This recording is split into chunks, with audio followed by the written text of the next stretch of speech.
Hello అండి. ఈరోజు evening టైంలో సరదాగా అలాగా నడుచుకుంటూ వెళ్తుంటే, కొంచెం దూరం వాకింగ్ చేసిన తర్వాత అలసిపోయామండి. అలసిపోయినప్పుడు చాలా దాహంగా అనిపించింది. దారిలో ఎక్కడైనా వాటర్ బాటిల్స్ అమ్మే షాప్ కానీ, లేదంటే కూల్ డ్రింక్స్ షాప్ కానీ ఉందేమోనని వెతికాను.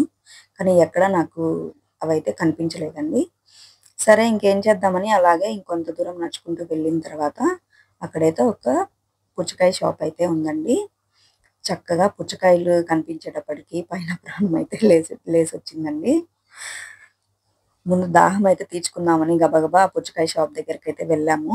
ఉన్న పుచ్చకాయలన్నిట్లోకెళ్ళి నా చూపయితే ఒక పెద్ద పుచ్చకాయ మీదయితే పడింది. అది తీసుకునేదాకా నేనైతే మా వారిని తీసుకునేదాకా గోల చేశానండి. చాలా అంటే చాలా పెద్దగా ఉంది. ఉన్న వాటన్నిటికంటే ఈ పుచ్చకాయ అయితే వెయిట్ కూడా బాగా ఎక్కువగా ఉంది. కాస్ట్ వచ్చేసి రూ. 350 చెప్పాడు షాప్ అతను. అయినా కూడా కాస్ట్ సంగతి పక్కన పెట్టేసి ఆ పుచ్చకాయ తీసుకునే వరకైతే నేను వదలలేదు. కాస్ట్ అయితే మాత్రం కొంచెం కూడా తగ్గించలేదు ఆ షాప్ అతను. సర్లే మేము రెగ్యులర్‌గా తీసుకునే షాప్ అతను. సరే అని జెప్పేసి ఒక పెద్ద పుచ్చకాయ అయితే తీసుకున్నాము. అది తీసుకొచ్చినప్పటి నుంచయితే ఎప్పుడెప్పుడు తెచ్చుకుందామా ఇంటికి, ఎప్పుడెప్పుడు దాన్ని కట్ చేద్దామా, అది పండిందో లేదో అని చెప్పేసి చూడాలని నా ఆత్రం అయితే అస్సలు ఆగలేదండి. ఈ సమ్మర్‌లో అయితే ఇంత పెద్ద పుచ్చకాయని ఇంతవరకు ఎప్పుడు తెచ్చుకోలేదు. అంటే ఫస్ట్ టైమ్. దీనికంటే చిన్న సైజు పుచ్చకాయలైతే తెచ్చుకున్నాము. ఇంత పెద్ద సైజు పుచ్చకాయ అయితే ఫస్ట్ టైమ్ తెచ్చుకున్నానండి. రూ. 350 పడింది కాస్ట్ అయితే. దీన్ని కట్ చేసేదాకా అయితే నా ప్రాణం అస్సలు ఆగట్లేదు. సరే అని చెప్పేసి నా బాధ చూడలేక, నా గోల తట్టుకోలేక, మా వారైతే త్వరగా ముందు ఇంటికి తెచ్చిన వెంటనే ఆ పుచ్చకాయనైతే కట్ చేసేసారండి. ఆ పుచ్చకాయని ఇలా మధ్యలో కట్ చేస్తుంటే అది పండిందో లేదో అనే ఆత్రమే ఆగడం లేదు.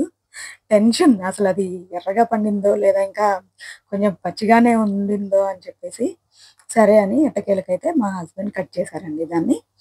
కట్ చేసినప్పుడు అదైతే చాలా అంటే చాలా రెడ్‌గా ఉంది. తర్వాతొచ్చేసి బాగా పండిపోయింది.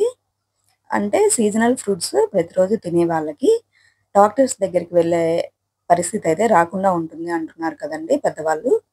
అలాగే సీజనల్ ఫ్రూట్స్ అంటే పర్ డే ఒక యాపిల్ తినేవాళ్ళు డాక్టర్ దగ్గరికైతే ఖచ్చితంగా దూరంగా ఉంటారు అంటారు కదా! అలానే సీజనల్ ఫ్రూట్స్ సీజనల్ వైస్‌గా తినే వాళ్ళకైతే దాదాపుగా ఎలాంటి జబ్బులైతే రావండి. తర్వాత ఫ్రూట్స్ తినే వాళ్ళైతే ఆల్‌మోస్ట్ హెల్తీగానే ఉంటారు. సరే చివరికైతే ఈ పుచ్చకాయనైతే కోస్తున్నాం కదా! ఈ పుచ్చకాయలో ఫ్యాట్ మెటీరియల్ అయితే అస్సలు ఉండదండి. మినరల్స్ అయితే కావాల్సినన్నిగా ఉంటాయి. ప్రోటీన్స్ కూడా అస్సలుండవు. సో, సమ్మర్‌లో దాహం తీర్చడానికి ద బెస్ట్ ఫ్రూట్ వచ్చేసి వాటర్ మిలనే కదండీ! వాటర్ మిలన్ తెచ్చేసుకున్న తర్వాత ఇలాగా కట్ చేస్తూ చక్కగా మా వారైతే కేక్ పీసెస్ లాగా కట్ చేయడం అంటే చాలా ఇష్టం మా వారికి. అలాగే కేక్ పీసెస్ లాగా కట్ చేసిన ఆ ముక్కనైతే నాకు చక్కగా గిఫ్ట్ లాగా ఇస్తదండి.